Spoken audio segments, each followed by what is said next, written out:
yesterday how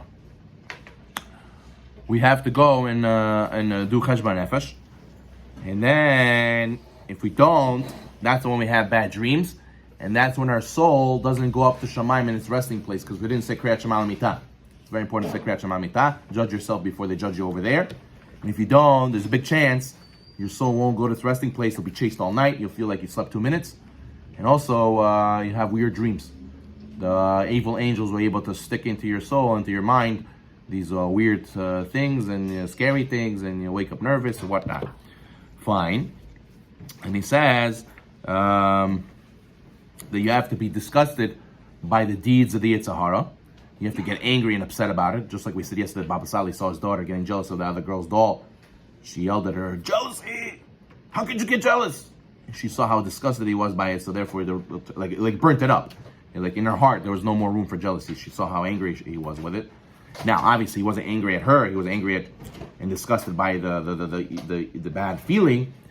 And when a person teaches himself, sheker, I have nothing to do with sheker. Sheker is disgusting. Sheker, stay far away from sheker. So when he gets to that point, he realizes that it'll help him tremendously to be able to have his Yetzer Tov beat his Yetzer Hara. So then he says, you have to say to your animal soul, how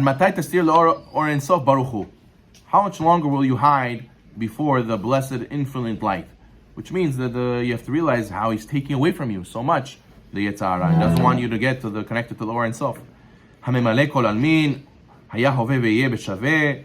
You have to remember that infinite light floods all the worlds. Hashem was, it is, and will be. Even the place I'm standing, Hashem is giving light this second. A lot of times the Yetzer Hara makes us forget. Hashem sees, right? The wagon driver, right? There was a good driver driving the rabbi. He pulled over and he was going to get an apple, and he said, "Tell me if somebody's looking." He said, "Somebody's looking. Somebody's looking." He said, "Where? I don't see anybody." He says, "Somebody's looking." Hashem is looking.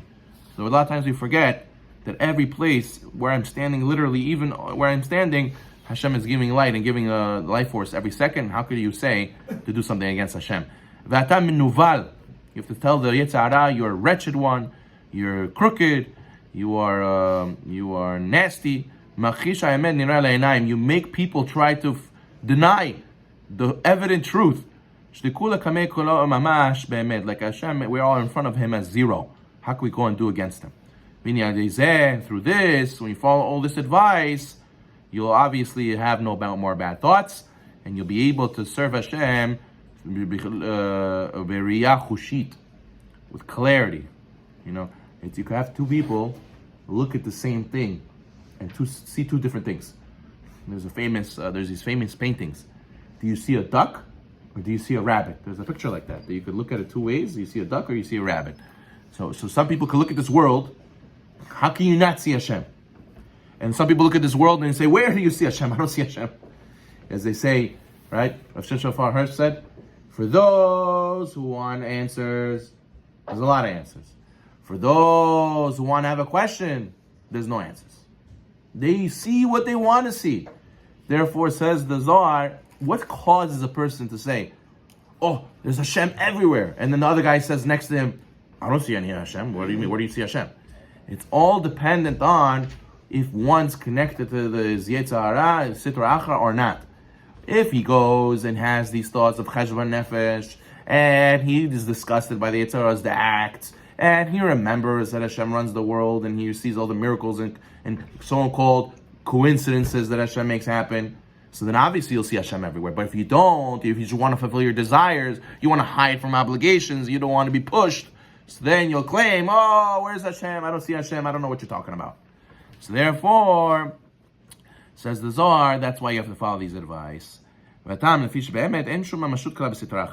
to realize the Sitra Achra has no substance whatsoever. The Midrash in Kohelet says that how does the Yetzer Hara come? The Yetzer Hara is like a highwayman. He's like a robber. He has a big sword. He looks scary, and you tremble before him. And he has a little paper that says, "Give me all your money, or else I'll kill you." And what happens? Midrash says, the one smart, everybody got scared. "Oh, take my money, take my money." Okay. And then one guy was smart. He didn't get scared. he turned slightly to the left. He went a little bit around it, and he saw that the Yitzhar is just like a cutout. He's like a piece of cardboard standing there looking scary, but really there's nothing to him. You just go, and he falls over. It's nothing.